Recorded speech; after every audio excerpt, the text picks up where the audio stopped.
Is your Bay Area home going to be safe during the next big one? Stick around to find out if so.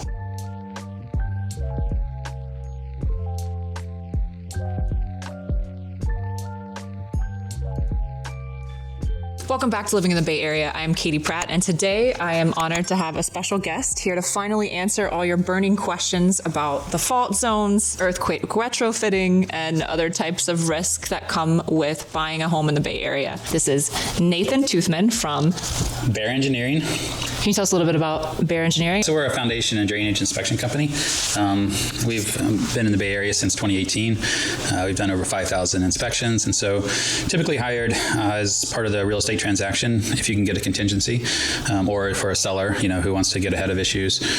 Generally prompted if a home inspector finds cracks or sloping floors, or people just feel a need for it. We think it should be more of a standard, but that's typically what kind of gets us into the loop. And so we do a comprehensive look at the foundation and drainage and talk about the seismic aspects of a house. You're also working on a database, a new platform for homeowners and realtors that will help people assess these risks, right? What is that called? Yeah, we realized that you could plot out a lot of these data points that we've been getting over the years, and when you start plotting, you start seeing trends, and you start analyzing those different situations. And so now we have a platform by which buyers and agents can access that to get a sense of some risk factors that weren't previously really understood. Very cool. Question number one: how do I not buy a home in a landslide zone because of home insurance concerns? And another question is my house safer in the flats or liquefaction zones? When we talk about certain parts of the Bay Area, in the East Bay, when I say flats, not the hills, or is it safer in the fault zone? Before we talk about any of that, I've gotten off topic. I wanted you to define the differences between those three areas. You said a fault zone, liquefaction zones, and then you said seismically induced landslide zone. Yeah. And then there are landslide zones. Yeah, then there's landslide zones that's separate from that. But there's actually a fourth category, so that's important to realize. All of the Bay Area and most of California is in a high shaking zone. And so that doesn't even really get triggered on the natural hazard disclosure because it's just a common occurrence throughout the whole Bay Area. That we're surrounded by faults on either side. You got the San Andreas fault on the the western side, and then the Hayward fault on the eastern side. Either of those faults could go off in any location along there and then cause shaking throughout the Bay Area. It could be very, very distant, but a big enough earthquake you feel it far away. And so there's kind of a fourth category, and that's the one that you guard against more so than the other three. So when you say guard against, you mean the retrofitting, yeah. So to go from the ones that you can't guard against, right, of any way that you fix the house. Mm-hmm. Say your house is in a surface fault rupture zone, which means if the big one happens, theoretically a giant fissure could open up in the ground and your house essentially is on it or in it, or not great, right? Okay. And so, How do you know what the safe distance from the fault zone is in order for your house not to disappear into the fissure zone? Yeah, so they created maps. So, you would think this is, common sense, not built on top of faults, but, it wasn't until the 70s that they passed a law saying don't do that, right? How many feet do you have to be from on average, it's like 50 feet from where they think the map surface fault is. And these faults are down really, really deep in the earth, so they don't know exactly where it's going to be. So there's some buffer on either side. Okay. So in general, it's around 50 feet. In different areas, there's more possible fault traces and it's wider. It's shown on the maps. That's what's on the natural hazard disclosure is where those boundaries are. And it's, roughly 50 feet kind of on either side. So nowadays you can't build within that zone without like a special study to really map the fault and say, okay, yeah, we're going to build close to it, but we don't think we're right on top of it. But back in the day, these houses are still grandfathered in. So especially on the Hayward fault, there's a whole lot of houses built directly on top of that surface fault rupture. Your odds of buying on that aren't real high because there's not a ton of houses on it, but there's something to check and be aware of. Okay, so like a lot of homes in Kensington, that's one that's named or at least more commonly known to have a lot of homes directly on the fault zone. Is that correct, or is that just? Yeah, you can look at the map and there's just different regions where there's more or less, but it runs down through the length of the East Bay kind of, and at one point it gets closer to the mountains, and so along that stretch there's a number of houses. There's more so there than there is on the San Andreas fault. The San Andreas fault basically follows like 280 down to there, like the reservoir is on it, and so it's a little bit more mountainous, not as developed, whereas the East Bay is obviously very developed. So that's something that everyone should know, is that that there are quite a few more homes directly on the Hayward fault line. Yeah. And Yeah. it's high risk because if you're directly on it, you're in that fissure. Yeah, that's where I was talking about, like, as far as what you can do. Like, if your house is falling into a fault, you can't do anything about it, right? There's just, like, that's a pretty powerful force. Like, the earth is opening, and it doesn't happen a lot. I mean, it has happened. But, there's that risk of that within that zone that is probably the worst of those risks. Okay. I was going to say I've seen some, especially along Highway 13, some land that was for sale, and the city in the 70s stopped permitting, and that makes sense. Exactly. Like, let's not do this anymore from a public safety standpoint. But they didn't make everybody tear down their houses and in those zones. So there aren't very many people who have earthquake insurance. We'll talk about that in another discussion. Yeah, we can get to that one. Yeah, it's a total loss if that's the case. Is there a distance based on the type of fault, like Hayward fault versus the San Andreas fault, that you are from? You were saying it's 50 feet according to regulation, but it's really just a case-by-case basis. You'd have to have a specialist come in to do a study to see if your house is... I mean, if you're either in that map zone or not, they're pretty accurate about that. Okay. And it's not like super wide, but like that part's pretty accurate as far as if you're in that surface fault rupture zone or not. Okay, now you're safe. You're outside of the fault zone and you're below the fault zone. So what's the next highest risk thing that's common, or I guess zone? Yeah. If you're on a hillside. Yeah, the next zone. Likely. I mean, you could debate which one's worse, liquefaction or seismic-induced landslide. Personally, like, say you're in the big house and you're looking down on some crazy steep valley and your house is at the top of it, and you imagine the landslide kicking off and where you're headed, like you're headed down, like with gravity, not a pleasant distance, or you have another house way above you. That's a little bit different factor than if you're on like a gradual kind of slope that, like, well, what's the worst if a landslide happens? Like, I don't feel some catastrophic issue that's going to happen. But basically, the seismic-induced landslide is different than a normal landslide. The normal landslide just happens because of the soil characteristics and water and things that they study and like that. But if you shake things, right, really hard, then that kicks off those probably plus others, right? Because you got this force going sideways on this zone that could move. And so that's why there's a difference between seismic-induced landslides and normal landslides. And then it's a matter as far as, the seismic-induced is how comfortable you feel given their overall topography. There's a number of areas where, yes, it's in that zone, but it doesn't look that scary, right? Mm-hmm. Okay, so you made the distinction, existing landslide zone versus seismically induced landslide zone. It's almost guaranteed. It's highly probable that your landslide zone becomes a seismically induced landslide zone. Actually, is there a resource you can go to that's not on the natural hazard disclosure report that shows you the probability that you'll be in a seismically induced? Yeah, so they've mapped that out, so you can go into a number of websites, but it's publicly available data. They've done extensive soil studies and things like that. Well, what's the source that you go to? Because USGS is the most popular one. Okay. Yeah. But it's well, I'll talk about them again in a second, but there was another one, it was California Geological. Yeah, conservation. I'm not sure the exact. We can look it up. We have the link of it. It all pulls from the same data, though. Is what I'm saying. So you can go to a variety of websites, and then you're downloading. They're referencing basically the same file to show that on their website. The next one is the liquefaction, and you were saying it's debatable whether. Well, you're talking about assessed risk for each of these zones. Yeah, so liquefaction means that there's a zone of sandy soil below that house within the top 50 feet. So it's not on the surface, but somewhere down below there's a zone that has a certain degree of sand that could be wet. And so the combination of wet sand plus high shaking essentially turns that area to liquid and things drop. It doesn't drop usually like a giant sinkhole or anything, but it can drop enough to cause buildings to tilt substantially. This happened in the marina during the 89 earthquake, parts of Oakland, that whole overpass collapsed and things like that. Yeah. And so it's usually, those bigger structures are, it's like some sort of like catastrophic sort of failure. The more common method for the typical single family houses would be that it's so unlevel and so messed up that it's not really salvageable. You'll probably survive it, but your house may be like a total tear down. Wow. And potentially the whole neighborhoods are really, streets and everything's messed up, the infrastructure and things like that. So that's what's possible. It takes a large earthquake to kick that off. When you say large, though, what is a large earthquake Yeah, I mean, there's different.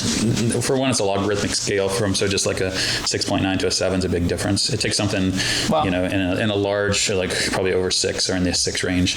It depends greatly then on the location of the fault, right? Where which fault it is, which location it is, what determines it. It's not like a clear set like number. You'd have to test it under like loading conditions, and obviously you can't do that, unfortunately. Okay. So it's a science, but it's not a science where you can dial in exact numbers and exact responses. There's more like a predicted response. There's a certain risk range to expect for different faults and locations and things like that.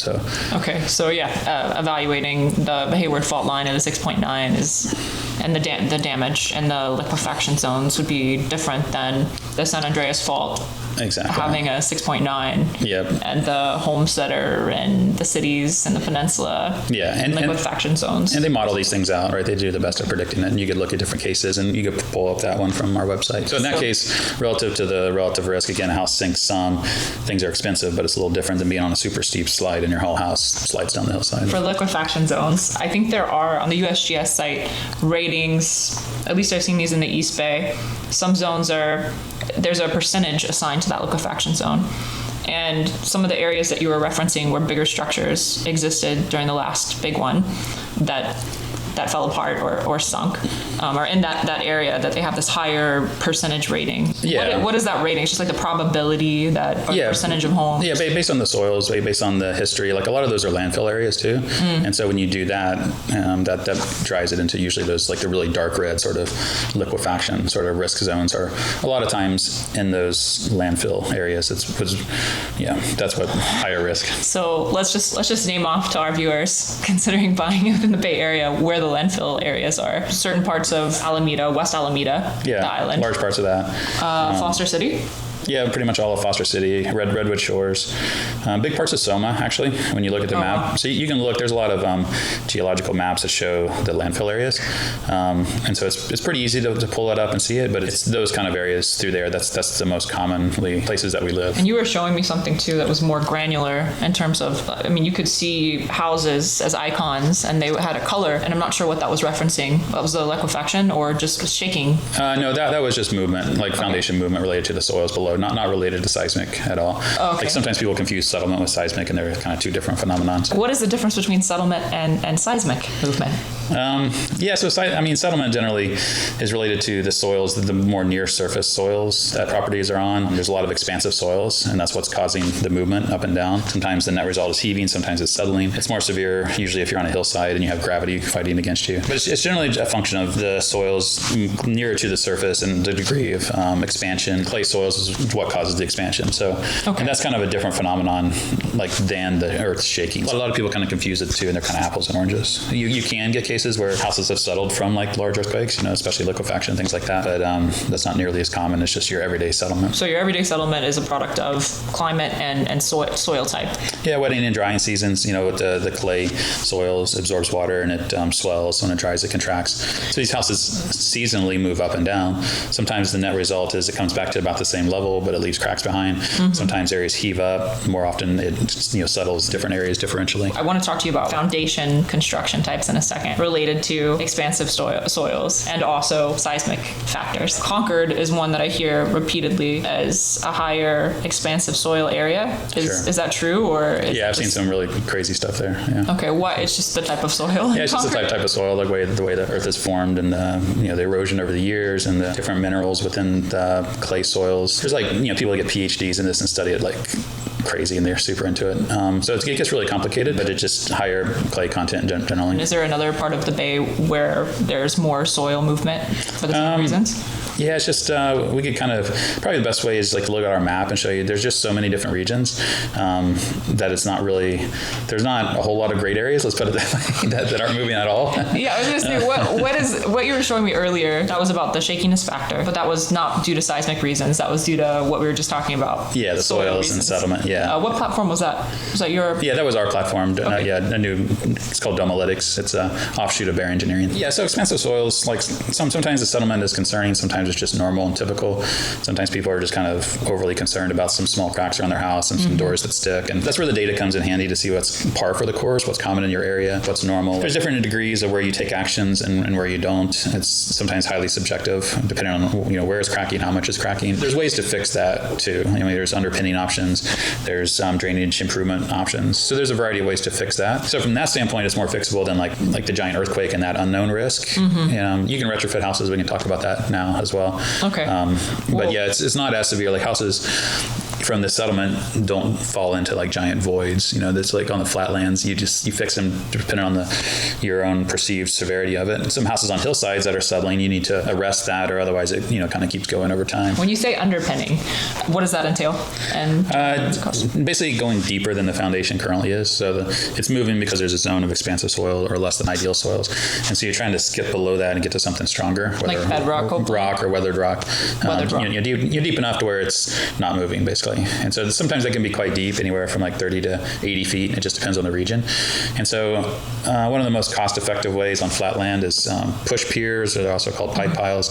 Basically small diameter steel piers that you're pushing with hydraulics against the weight of the house down to that deep depth. And so you just kind of keep pushing and pushing until you hit it based on the pressures. So let's say you have a house in San Mateo. It's a slab foundation. How costly would it be for a homeowner? How common, and also how costly is it for that underpinning to take place? So then, like in San Mateo, it's really varied. Some parts are on landfill, and so the landfill areas are settling because of consolidation, where you put weight on this clay soil and it moves generally the first 30 years, but it stabilizes out. So there's some cases where you don't necessarily underpin. It's going to reach an equilibrium point. Okay. There's other areas where you would do that, but you just have to get a floor elevation survey to have data to show you how much it's off, how much it's moving. Generally, it's best to have 2 data points at least. Like to know a trend, you need two points, not just one. And so you get a baseline survey, monitor it for a few years, and see what that change is over time. Interesting. So that's really the best way to analyze those homes. And then the repair just depends on how much of the house is off and what the budget is to fix it and the importance of it. So there's all these other kind of decisions that go into what you do. If you had to go down 30 feet, obviously materials and labor would cost more, right? Not so much. So they might average, say, like an average pipe depth of like 50 feet.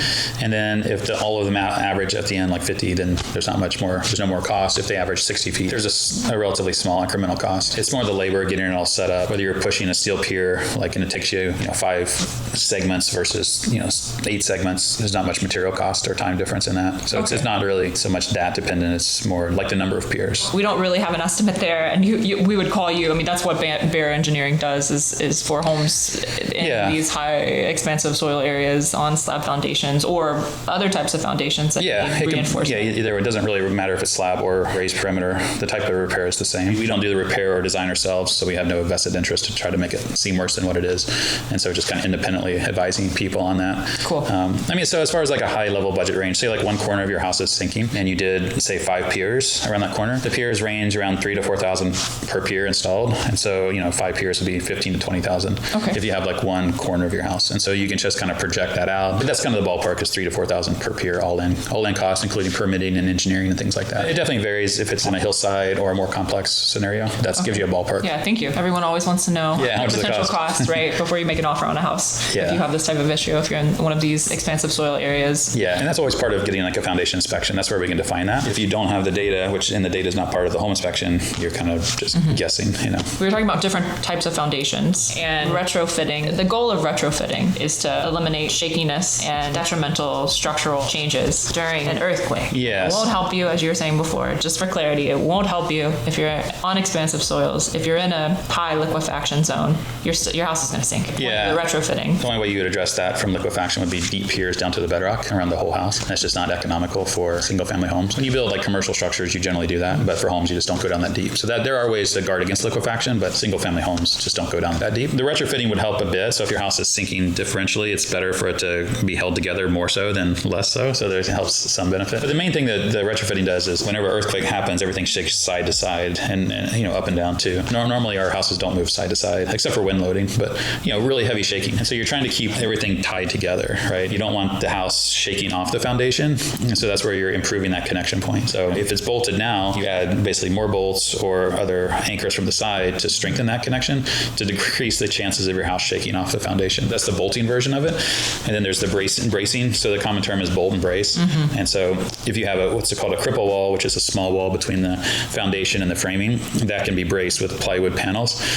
So they don't just all collapse like dominoes. It kind of gives them they're all tied together and they're all strong. So that's the combination. A lot of the newer houses, they wouldn't have the cripple wall. So it's just the bolting. Because they're steel reinforced concrete. Yeah, and they just poured the foundations higher. They poured the concrete like higher. And so you don't have that cripple wall zone. The reinforced concrete's strong from that standpoint. The retrofit's just improving those aspects that you can access. There's other parts inside the house that you'd like to be able to address if you could, but you just can't get behind the walls and all that. The stuff that you do nowadays would be included in there, but the codes have gotten stronger. And to have the bolts now like 36 inches from each other instead of whatever it used to be. Yeah, and like the depth and the diameter and the type and the washer size. Those are all those factors that go into that. So ideally, though, what you're saying is that if whatever you're doing below to the foundation, if it's like poured perimeter, the bracing and the bolting and the shear walls, if you could do that inside for the rest of the structure, you would do it to reinforce the house. You would do a number of things. Basically, steel straps. Simpson is the main provider of it, and basically the steel helps create what's called a continuous load path from the bottom all the way to the top. And so basically relying on these steel strips and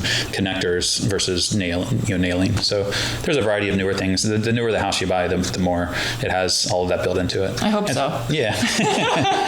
Yeah, and it's just not really economical use. If you did like a major remodel, you would then add in those sorts of things. But otherwise, busting open the walls. Yeah, you just don't bust off the walls. Plus, that's where the more load is transmitted is like down at that point because you're trying to resist all the weight of the house from pulling off of it. Thank you for explaining that. That's, I'm sure, the most in-depth preview to the home inspection report, which has a brief. Oftentimes, when you get disclosure reports in buying a home, there's a home inspection report, but oftentimes there's no structural engineering report. Definitely not a soils report. Very uncommon to see that. But in the home inspection, home inspector is just giving very general information and sometimes naming issues that turn out to be, upon further inspection by a qualified structural engineer, not as big of an issue. Of the home inspection reports that I've read, there's oftentimes a naming of whether or not it's retrofitted, the foundation's retrofitted to modern standards. And that's it. Maybe naming the efflorescence, evidence of water intrusion into the foundation, which can compromise the structure. There's also, naming whether or not there's been bracing or bolting. And that's the level of depth of detail that you get for these home inspection reports about the foundation. Yeah. And when you come in, you're giving much more details.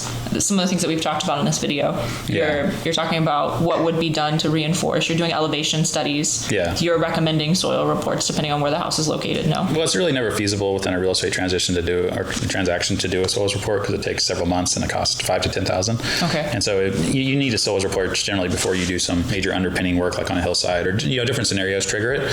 But relative to buying a house, that ship's kind of sailed. Okay. Like buyers aren't going to drop $5,000 to $10,000 on a house. The soil report. That does tell you some value, but if you know the area and you know the movement characteristics, you can predict on a high level what it's going to predict. Like there's a really large zone of highly expansive soil, and go down deep enough, you get good soil. So, it gets complicated. It could tell the source of movement, and also whether fill is present and the exact characteristics of the soil. But visually, also the proof is in the pudding. Like what's the house done over these years? Is it moving? Is it not moving? That gives you an indication of did the foundation match the soil type? That's kind of what you're trying to see. Or is it moving over that period of time? And then does it seem as if it's still moving, or appears to have stabilized out? What's the risk of if it moves in these areas? How costly would that be? And so we go into all those sorts of details and analysis, which gets kicked off by doing a floor elevation survey. That's kind of the key data point you need to get a sense, both how much it's moved, assuming it was built level, which is a reasonably good assumption, but houses aren't built perfectly level. But you get a sense of that, the degree of cracking in the foundation. Home inspectors sometimes just point out like one crack and say, hey, go find rest of them yourselves. You get a sense of the length of the cracking, like especially horizontal cracking, which is from rusting to the rebar. You need to get the total length added up because that affects the cost greatly. People read also, oh my gosh, there's cracking in the foundation. Yeah. And you just distinguish types of cracking. There's vertical cracking, there's horizontal cracking. You said horizontal cracking is a result of the rebar being compromised, rusted. Yeah. And that you have to measure the length of that cracking throughout the entire foundation to get a sense of whether replacement will be needed, right? Yeah. Or what kind of repair? Yeah, what type of repair? Yeah. Okay. I mean, concrete is prone to cracking. There's like a joke, like there's two types of concrete: concrete that's cracked and concrete that will crack. You know, it's just, and that's why you put rebar in it. And the rebar minimizes the cracking because concrete's really weak in tension, strong in compression. And so, like, people overemphasize on that and also underemphasize. So houses can actually move significantly and not crack from a foundation standpoint if there's enough rebar to hold it all together. So if you just look at the foundation, there's no cracks. Like, well, that doesn't tell you how much it's settled necessarily. It's just an indication of more driven really by age. And so, you know, before 1945, there was very little steel or rebar inside the foundation because it just wasn't common practice, and there was the war and all the things like that. After that, it's, you know, building code and standard to have that rebar in there, so it's less prone to cracking. There's still going to be some cracks. Again, it's prone to cracking. And then, so houses before 1945 are kind of guaranteed to have some degree of cracking because it's, again, expansive soils moving up and down seasonally. That's stress that cause cracking. And then if you have the rebar, there's different conditions that will cause it to rust. When it rusts, it can rust up to 10 times its original size, so that's a lot of force. Oh, wow. Yeah, and then basically that force will cause the concrete to crack. And since the rebar is placed horizontally, the cracking's horizontal. So that's generally the cause of it. It's pretty straightforward. There's some areas where it's really bad. So places like Foster City is one of the worst ones. The foundations are sitting in really highly salty soils, and it's, you know, like people think concrete's waterproof, but it's definitely not. Like water wicks its way through concrete in these little micro pores, and so when it hits the rebar and you have like minerals plus steel, they don't like each other, so it really explodes, you know, or they like themselves too much. I don't know, but it just grows, right? And that causes like really extensive cracking, like large amounts.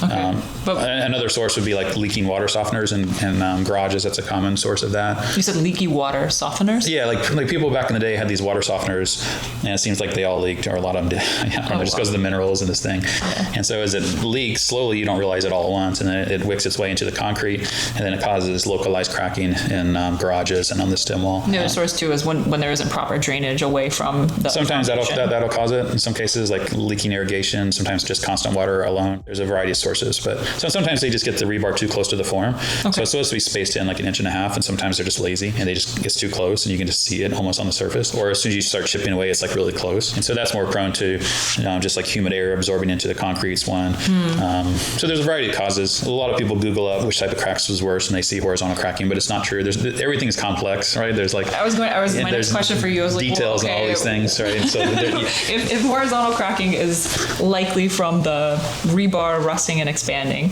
then what's the vertical cracking a result of? A different type of soil movement and settlement? Just some movement, just some stress on the foundation, and not enough rebar to keep it from any cracking at all. Settlement's a very common cause of that, but also just the force of when it rains, the soil swells. When it dries, when it stops raining, it dries out, and it doesn't dry out or it doesn't get wet and dry out perfectly uniformly. Otherwise, the house would just go up and down perfectly. But there's some part that moves differentially, and the soils also have different characteristics in different areas. So there's differential settlement, and that's what causes the crack, is the stress. What areas in the Bay Area do you find these types of soils being mixed and causing differential settlement, or causing a lot of? Yeah, I mean, it's just kind of, again, that map that you could put up, I could show you. It's highly variable. There's different regions. It's very like complex, the way the Earth went from just like spinning pieces of stardust into like weathering into what we see here. And there's just, and the Bay Area is one of the most diverse from a geological standpoint, around that you can find. So there's just so many different factors on the way everything formed, and so you get different pockets of clay, different types of clay, different areas of rock, and then we infilled all these different areas. There's not really an easy answer to that. Okay, well, then I'm going to ask you. I'm going to ask you these annoying questions. No. What are the best locations? Because I won't even say cities, because that's too general. Yeah. Where you can be street specific. Yeah. What are the best locations to buy a house when it comes to seismic stability and shaking stability and soil? I get that a lot. You're like, people are going to end up buying the house for one, where they can afford, right? 2, where the school system is. 3, where they want to live. So that's what defines where you buy.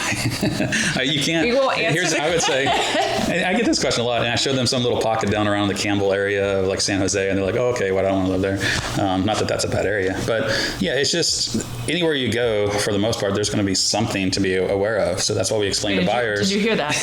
Explain to buyers, like, you're going to find in most areas, if you limit yourself to those small pockets where there were not these defined specific areas, you would still be in a high shaking potential to start with. So you're never going to get rid of that, And so you limit yourself too much if you have to avoid too many concerns. You'll never buy. Plus the low inventory and the speed of the market. It's almost to be nice, like if we could all have this perfect buying world, but it's very complicated. So, But I think some takeaways from this conversation, though, are, yes, you don't want to be directly on top of a fault line. That's a good one. That's a pretty safe one. Or at least be aware aware of. Be aware if you're in existing landslide zone. Yeah, existing landslides is that's expensive to address. Yeah. And their home insurance, it's not included in current policies, is my understanding. You would have to, I don't even know if you can get special insurance for landslide damage. Yeah, it depends on the companies, and they're getting stronger and stronger, right? So. Thank you, Moody's Analytics. Yeah. Yes. And then seismically induced landslide zones. That's just, the platform that you can use for that is what we're going to reference here. So there are some resources that go beyond the natural hazard disclosure report that can at least make you more aware of risk. Yeah, and you would look at it and see when you overlay on the same map, all of the liquefaction zones and seismic induced landslide zones, that you're going to find that there's a lot of areas that covers, like huge parts of the Bay Area, like huge parts of the mountains, huge parts of the flat areas. And so that's a good map to look at, and then put that over top of your limit of where you're going to buy and what's on the inventory. You're going to find yourself kind of hard pressed. 20 homes. Yeah, probably 20.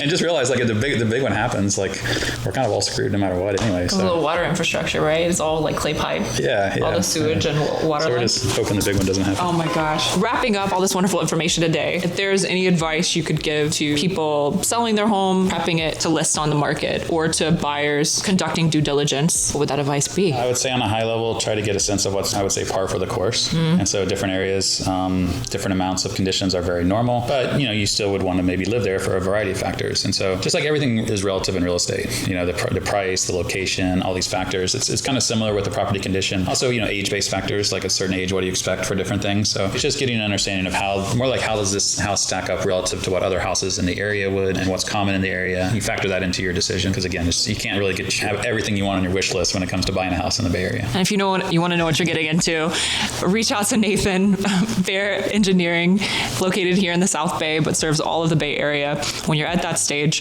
if you want more videos like this one, make sure you hit the like and subscribe button below. If you have more questions for Nathan, make sure you put something in the comments section below. See you in the next one. Thank you. Thank you.